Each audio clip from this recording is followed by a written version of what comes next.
Hello everyone, welcome to my YouTube channel. मैं आलोक वर्मा, प्रवक्ता भूगोल, आपके लिए पीजीटी भूगोल का एक प्रैक्टिस सेट लेकर आया हूँ।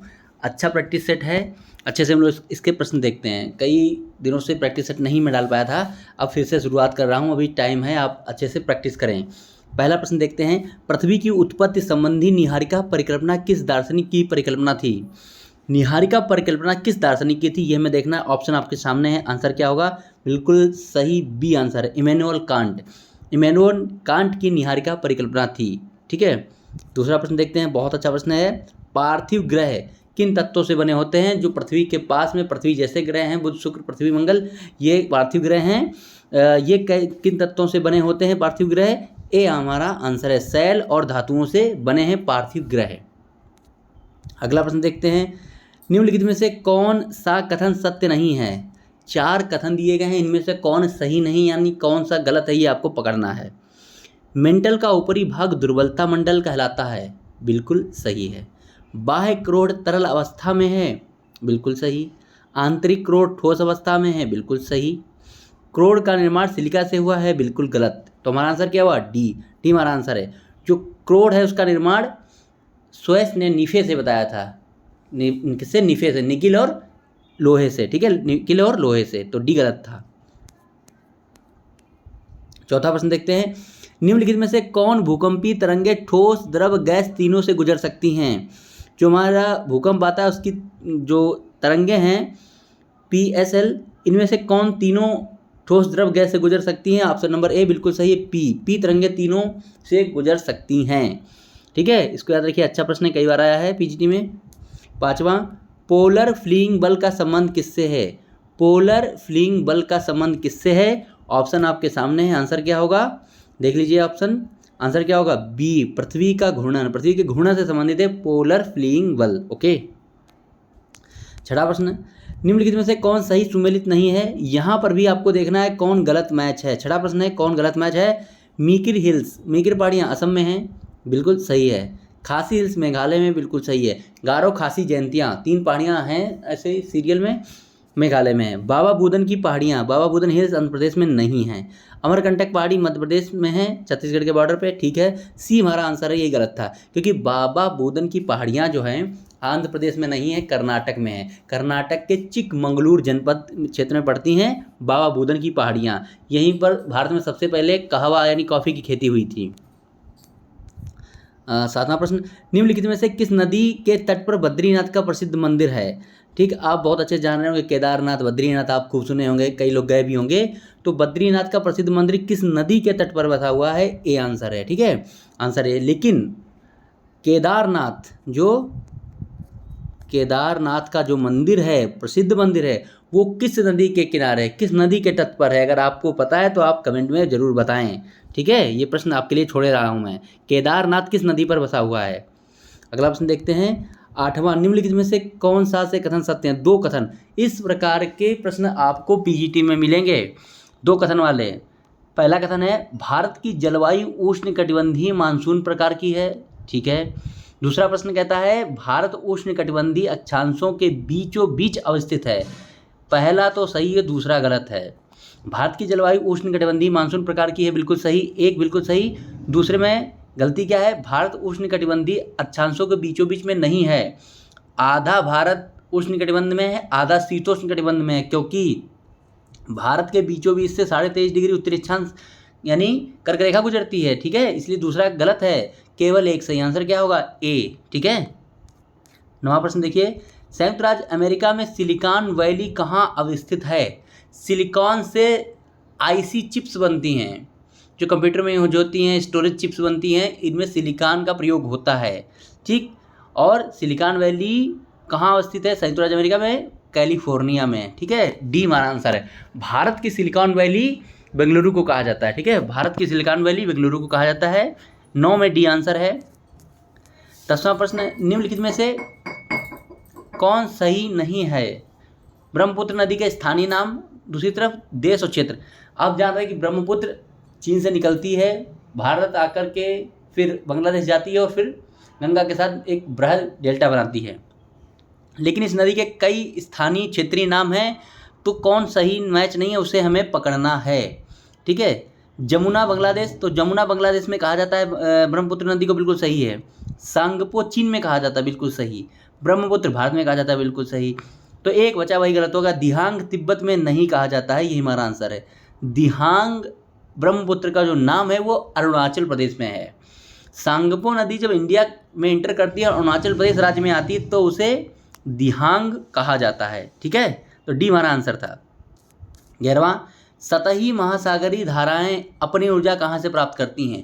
हम लोग जान रहे हैं महासागरों में हिंद महासागर, प्रशांत महासागर, अटलांटिक महासागर में जो समुद्री धाराएं चलती हैं, गल्फ स्ट्रीम है, कनारी है, अग्लवास है, ये जो भी चलती हैं, ये अपनी ऊर्जा कहाँ से प्राप्त करती हैं? आंसर है डी, पवन से। पवन से ये ऊर्जा प्राप्त करती हैं। फिर देखिए, बहुत अच्छा प्रश्न है, करंट का प्रश्न डाला है, ये तो किसी का गलत नहीं होगा। बैसरन घाटी किस राज्य में है? बहुत अच्छा प्रश्न है। बैसरन घाटी किस राज्य में? आंसर क्या है? जम्मू कश्मीर। आप जान रहे हैं बैसरन घाटी में ही आतंकियों ने पर्यटकों पर गोली चलाकर उनकी हत्या कर दी थी। वो पहलगाम क्षेत्र में, पहलगाम जिले में पड़ता है, जम्मू कश्मीर में, बैसरन घाटी, ठीक है। तो बी हमारा आंसर है। आधुनिक भौगोलिक विचारधारा की नींव किसने रखी? जो प्राचीन भौगोलिक विचारधारा है उसमें तो आप नाम लेंगे इरेटास्थनीज का, हिकैटियस का, लेकिन आधुनिक भौगोलिक विचारधारा की नींव किसने रखी, उसमें किन का नाम आएगा? आपके समक्ष ऑप्शन है, आंसर क्या होगा? A, Alexander von Humboldt and Carl Ritter. Humboldt की पुस्तक का नाम है कॉस्मॉस और कार्ल रिटर की पुस्तक थी अर्धकुंडे। ओके, अगला प्रश्न देखते हैं 14वां। निम्नलिखित में से किसमें जनसंख्या घनत्व सर्वाधिक है? जो ऑप्शन दिए गए इन देशों में किसमें जनसंख्या घनत्व सर्वाधिक है? आप सिंपल सा है ये प्रश्न बता सकते हैं, सिंगापुर। छोटा देश है लेकिन जनसंख्या घनत्व बहुत ज़्यादा है, सिंगापुर। बी हमारा आंसर है, ठीक है। 15वां देखते हैं। क्रिस्टॉलर के केंद्रीय स्थान सिद्धांत में प्रशासनिक नियम का क्या संकेत करता है? प्रशासनिक नियम क्या संकेत करता है? तो आप जानते हैं क्रिस्टॉलर महोदय ने केंद्रीय स्थान सिद्धांत दिया था, उन्होंने के बराबर करके कुछ सिंबल दिए थे, तो उसमें प्रशासनिक नियम का संकेत क्या है? के बराबर 7। सी हमारा आंसर है, के बराबर 7। ओके, फिर देखिए 16वां। नर्मदा में तापी नदियों, नर्मदा यहाँ पे और है, नर्मदा, एक सेकंड, यहाँ पे रहेगा नर्मदा और, ठीक है। तो नर्मदा और तापी, यहाँ पे और है, तापी नदियों के मध्य स्थित है। नर्मदा और तापी जो नदियाँ हैं उनके बीच कौन सी श्रेणी स्थित है? तो इसका आंसर है ए, सतपुड़ा, ठीक है। सतपुड़ा रेंज, सतपुड़ा की सबसे ऊंची चोटी है धूपगढ़। ओके, आगे देखिए 17वां। यह कथन किसका है? मुझे पदार्थ दो और मैं इससे पूरी दुनिया का निर्माण कर दूंगा। मुझे पदार्थ दो और मैं इससे पूरी दुनिया का निर्माण कर दूंगा, यह कथन किसका है? ये भी प्रश्न आ चुका है पीजीटी में, बहुत अच्छा है। बी, इमैनुअल कांट का ये है। किसका है? इमैनुअल कांट का। 18वां प्रश्न। रॉयल ज्योग्राफिकल सोसाइटी की स्थापना सबसे पहले कहाँ हुई? बहुत अच्छा प्रश्न है। रॉयल ज्योग्राफिकल सोसाइटी की स्थापना विश्व में सबसे पहले ब्रिटेन में हुई, और कब हुई? 1830 में, ये भी याद कर लीजिए, 1830 में हुई थी स्थापना ब्रिटेन में। 19वां प्रश्न।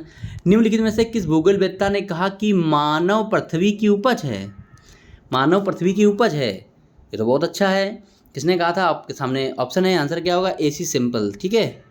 एलेन चर्चिल सिंपल जो रेडजेल की शिष्या थी, अमेरिका की थी सिंपल, वो रेडजेल की शिष्या थी। उन्होंने कहा था कि मानव पृथ्वी की उपज है। वो पर्यावरण निश्चयवाद की समर्थक थी और उन्होंने मानव भूगोल की बहुत अच्छी परिभाषा दी थी, ठीक है। तो बी हमारा आंसर है। ब्लैक होल सिद्धांत का प्रतिपादन किसने किया? ये भी सिंपल प्रश्न है, बहुत अच्छा। आप ध्यान के ब्लैक होल सिद्धांत का प्रतिपादन किसने किया? ऑप्शन नंबर सी हमारा है, एस चंद्रशेखर ने।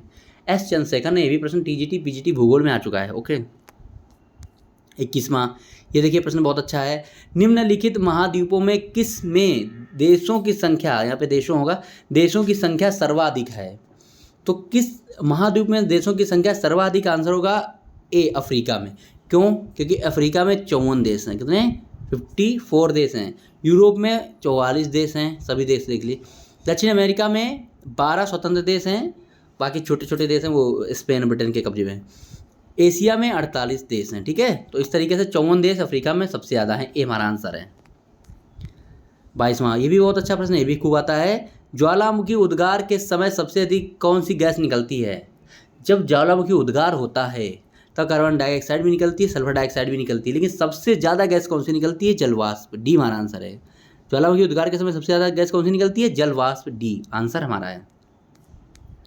23वां, क्वांटो मैदान किस देश में, ये भी प्रश्न आ चुका है पीजीटी में, बहुत अच्छा प्रश्न है। क्वांटो मैदान विश्व के जो भी मैदान है उनके बारे में आप जान लीजिए। क्वांटो मैदान किस देश में है, जापान में, ठीक है, जापान में, जापान की राजधानी टोक्यो, ठीक है, डी हमारा आंसर है। फिर 24वां, लक्षद्वीप में कुल कितने द्वीप हैं, इस तरीके के प्रश्न आ जाते हैं तो एकदम सडन गलती हो जाती है, तो इसको भी याद कर लें आप, एनसीईआरटी के अनुसार 36, बी। लक्षद्वीप में कुल 36 द्वीप है। लक्षद्वीप भारत का द्वीप समूह है, इसमें मिनिकॉय द्वीप भी है और भारत के पश्चिमी क्षेत्र में पड़ता है, ठीक है, बी है हमारा आंसर। 25वां प्रश्न, ये भी देखिए अच्छा प्रश्न है। निम्नलिखित में से भारत का कौन सा क्षेत्र मृदा अपरदन से सर्वाधिक प्रभावित है, मृदा अपरदन से भारत का कौन सा क्षेत्र सर्वाधिक प्रभावित है, ऑप्शन आपके सामने, इनमें देख लीजिए क्या आंसर होगा। तो इनमें आंसर होगा सी, चंबल घाटी। चंबल घाटी, जो चंबल नदी है, सबसे ज़्यादा मृदा अपरदन करने वाली नदी है। इसी अपरदन के कारण चंबल घाटी में बीहड़ बन गए हैं, ठीक है, बीहड़ बन गए हैं, उत्खात भूमि कहते हैं उसको। 26वां, भारत के निम्न राज्यों में किसके प्रांतीय राजमार्गों की कुल संख्या सर्वाधिक है, स्टेट हाईवे, प्रांतीय राजमार्ग लिखा है, इनमें सबसे अधिक लंबाई किसकी है, मतलब किस राज्य की है, तो ऑप्शन आपके सामने आंसर होगा महाराष्ट्र। महाराष्ट्र में सबसे ज़्यादा लंबाई में प्रांतीय राजमार्ग हैं, स्टेट हाईवे हैं, डी हमारा आंसर है, ओके। 27वां, जारवा जनजाति के लोग जो हाल ही में चर्चा में रहे कहाँ निवास करते हैं। जारवा एक बहुत ही आदिम जनजाति है, ये लोग बहुत कम कपड़े पहनते हैं और घने जंगलों में रहते हैं, दुनिया समाज से थोड़ा दूर रहते हैं। इसका आंसर है डी, अंडमान निकोबार में पाए जाते हैं, ठीक है, अंडमान निकोबार में जारवा जनजाति के लोग पाए जाते हैं। 28वां देखते हैं, निम्नलिखित में से कौन सही सुमेलित नहीं है, बहुत अच्छा प्रश्न है, इसको भी देख लीजिए। ब्रह्मांड, ये जो भी सौर सिस्टम है, सोलर सिस्टम, उससे भी प्रश्न आते हैं। ग्रह यूरेनस, बिल्कुल सही, ग्रह है यूरेनस। उपग्रह फोबोस डिमोस, 2 उपग्रह मंगल के। पुच्छल तारा हैली पुच्छल तारा एक है, बिल्कुल सही। कृत्रिम उपग्रह टाइटन नहीं है, क्योंकि टाइटन शनि का एक उपग्रह है।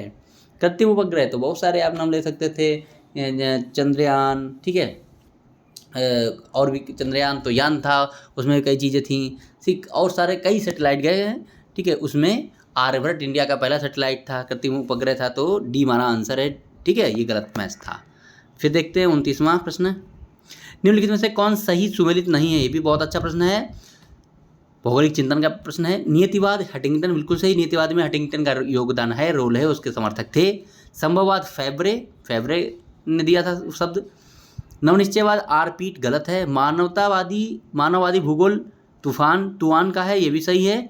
तो हमारा यहाँ पे आंसर क्या होगा, सी आंसर होगा। नवनिश्चयवाद आरपीट का नहीं है। नवनिश्चयवाद का समर्थक कौन है, किसने दिया है, ग्रिफिथ टेलर ने। ये पिछले बार जब हम लोग का था पीजीटी, उसमें ये प्रश्न था, लेकिन आयोग ने पता नहीं कैसे इसका गलत आंसर लिया था, उसके पीछे तो बड़ा विवाद भी हुआ था, लेकिन आयोग ने नवनिश्चयवाद ग्रिफिथ टेलर माना ही नहीं, पता नहीं भांग खा के बैठे थे वहाँ पे लोग। नवनिश्चयवाद ग्रिफिथ टेलर का है, सी आंसर है। 30वां प्रश्न, निम्नलिखित में से कौन सही सुमेलित नहीं है, फिर एक सही वाला मिलान करने वाला प्रश्न, बहुत अच्छा प्रश्न है। आपको चट्टानों के बारे में पता होना चाहिए, 3 प्रकार की चट्टानें होती हैं, आग्नेय चट्टानें, अवसादी चट्टानें, रूपांतरित चट्टानें। इन तीनों में जीवाश्म सिर्फ आपको अवसादी चट्टानों में मिलते हैं, ठीक है। ग्रेनाइट आग्नेय चट्टान है, बिल्कुल सही। स्लेट जो है कैसी चट्टान है, स्लेट अवसादी नहीं है। नीस रूपांतरित है, बेसाल्ट आग्नेय है। तो आंसर क्या हुआ, बी।